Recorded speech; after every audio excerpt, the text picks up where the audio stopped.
Hi. I don't believe we've had the pleasure. Not before? Oh, I don't doubt that. What I mean is we've not been properly introduced. Your name is Liberty Valance. Correct! Well done. You seem to have me at a disadvantage, sir, seeing as how you know who I am and I do not know you. If you do not know me, then what issue can you have with me? Or with my friends?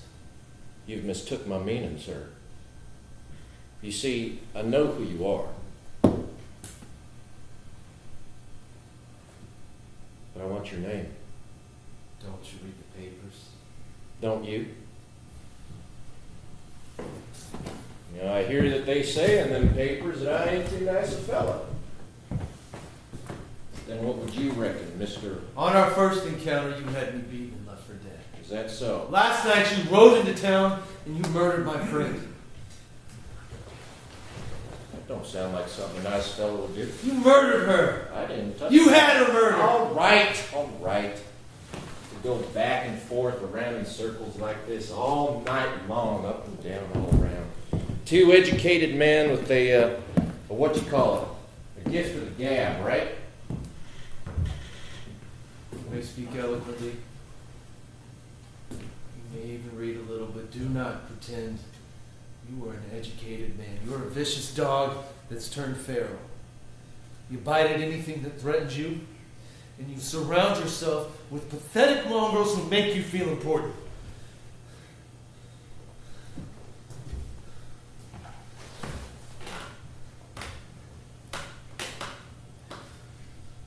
Not tonight. Tonight I've surrounded you with those mongrels.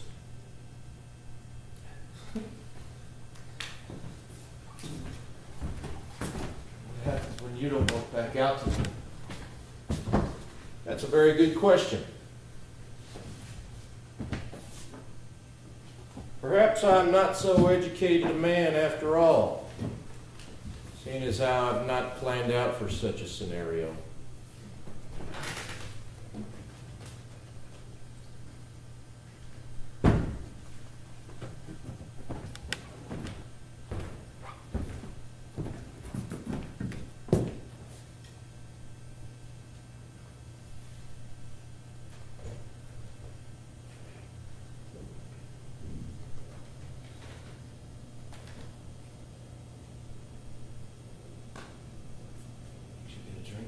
No, I like to save a drink for after I killed a man. You have a drink like you had Joe strung up? Ooh-wee. Oh my. What is your obsession with this Negro anyway? She was my friend. Ah, yes, you was teaching her how to read and write, correct? She a good student, was she? She do all her homework? Whatever grievance you have with me, it didn't involve her. Joe didn't need to die. Two trees ain't like the city's friend. Everybody here is related by blood, friendship, love, even by hate. Joe didn't need to die. Perhaps not. But hey, certainly added something to our little story of ours, didn't it? Certainly got your attention anyway. Your mind is diseased, Valance. Take pleasure in the act of Pleasure? No, sir. All of this is just business. Mostly. See, you come into my territory, you bring your laws and your legislation and your equality. That just ain't good for my business. So, An organization like mine would struggle under the weight of such bureaucracy. would that be such a bad thing? People came out here to get away from such things, sir. They came out here seeking gold, hope, liberty. And liberty's what they're going to get. You can't fight it forever, Valance. You can try and scare someone off every once in a while. You might even win a few rounds, but the law will come. Government will come. Whether you like it or not. It's just a matter of time. That's right.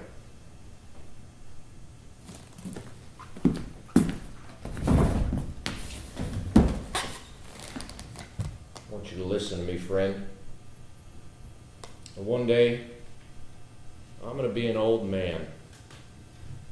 And I won't be fit for this line of work no more. When that time comes around, I'm going to be a rich man. I'll have myself a woman, or most likely a few women. And I will be living a life that everyone dreams of and slaves for. And I will never have worked, nor toiled, nor sweat, nor bled a single day in my life. And I will never have bent my knee to anyone and called them boss man. Oh, yes, Mr. Boss Man. No, Mr. Boss Man. Please, Mr. Boss Man, I have to go potty. Something ain't made to follow. But one day, in the autumn of my years, when your senators and your politicians come stumbling into town, I will simply tip my hat and say to them, "Gentlemen, welcome. Finally, you have brought civilization to us heathen savages." Want to know what I think? I'm just dying to. You're not going to live to see that day. Well, you sure as hell ain't gonna be the one to stop me. Probably not. Does that make you sad? It's sad now. Angry, perhaps. Angry? No. There is no room for anger at all. Clouds the vision, makes the hands tremble. No room for anger or any kind of emotion like that in this little game of ours. Game. I don't mean to mess with your plight nor mine, sir, but you see, all of this is just a game. We just ended up on opposite sides of the board. It isn't a game when good men lose their lives. It isn't a game when sisters lose their brothers. Well, I have offended. I apologize. Worlds destroyed by your actions. Worlds destroyed! My, oh my, you are quite the orator, sir. Have you ever considered running for public office? You would have my vote for certain. Perhaps I'd make a difference. Perhaps. But you'd have to do something about that nasty angry streak of yours. No room for that in politics whatsoever.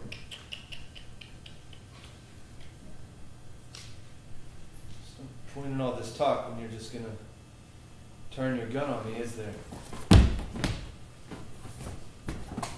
Now there you go.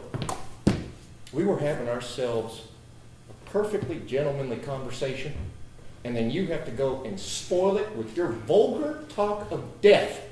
Can two men not have a proper conversation even in the light of such an impending event?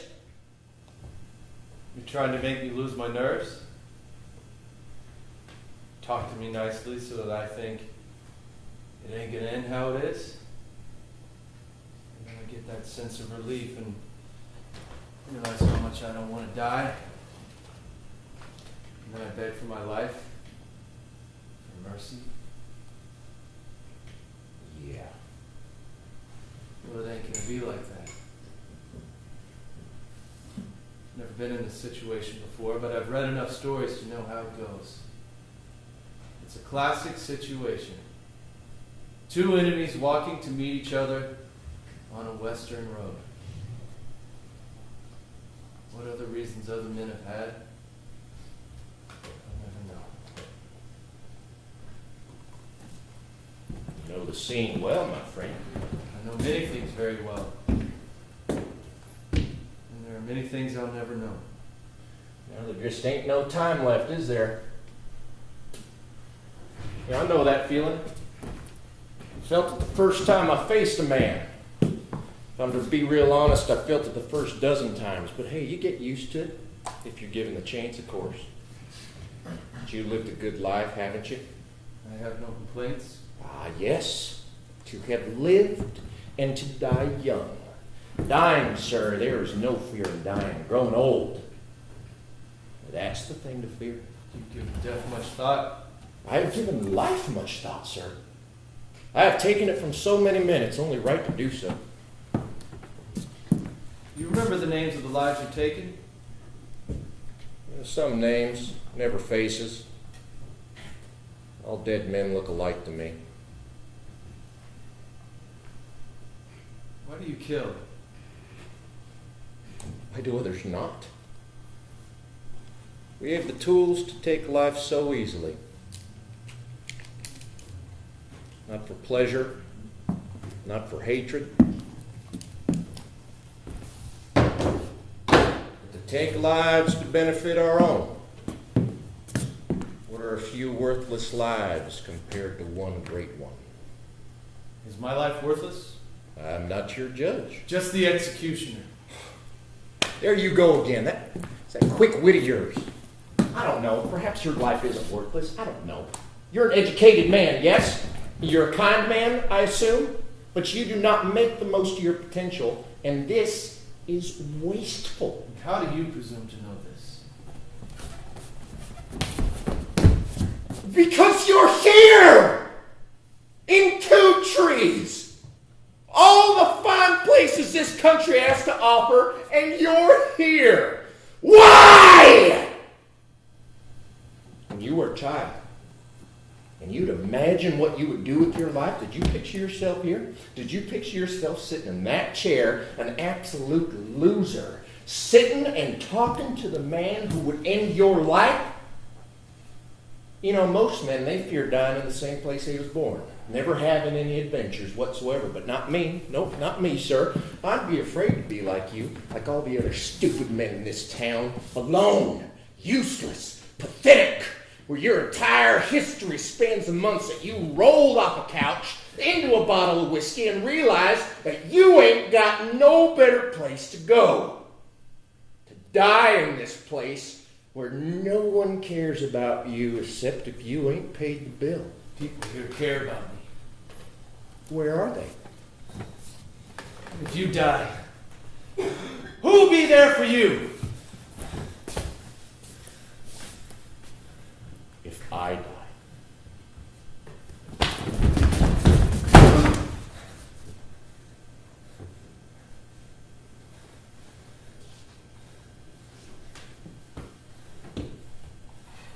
Unless the hand of God comes down and strikes me dead where I stand, that's not going to happen anytime soon. Or the earth opens up and the devil takes you under. Nope. Nope. He and I, we have an agreement. You believe that? Of course not. I don't go for any of that. What about you?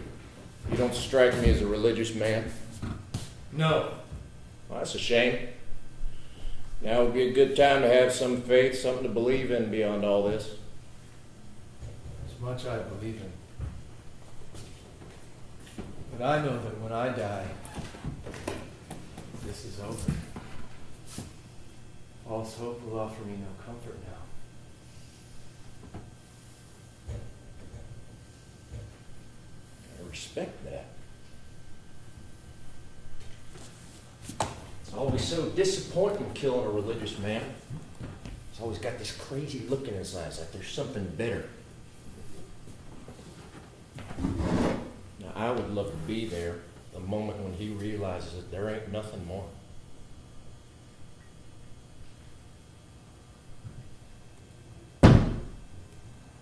Ransome Foster.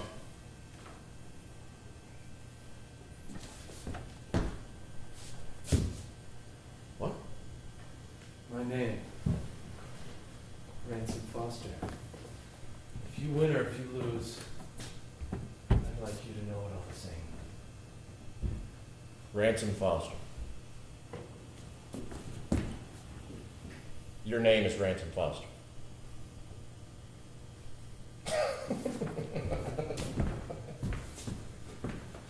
The son of a bitch even sounds like a gentleman. Anyway, shall we? You want to step outside? I don't see why. As you say, there's a sense of cliche about it. Besides, you fall down dead here, much cleaner your clothes will be. Make it a lot easier to pretty you all up in your coffin. You have made arrangements yet? I have not. Really? Well then, I hope you don't mind what they end up doing with you. Me, on the other hand, I got myself a little plot picked out underneath an old oak tree to the north of my land. It's very idyllic.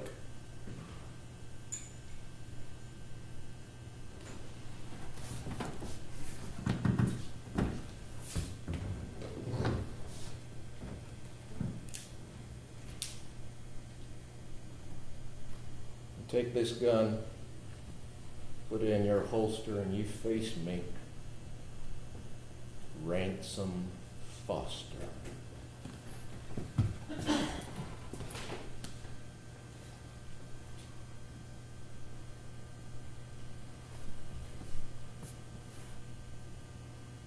Don't you want to witness? Oh, you'll be witness enough for me, Mr. Foster.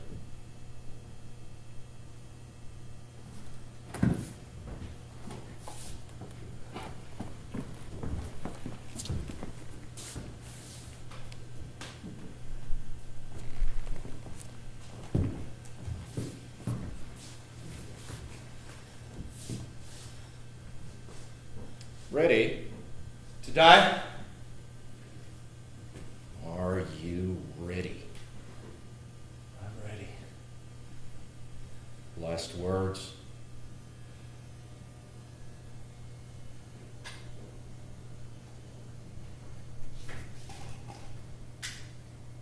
Cowards die many deaths before their deaths. The valiant taste of death but once. Of all the wonders in the world that I yet have known, it seems to me most strange that men should fear, being that death, a necessary end, will come when it will come.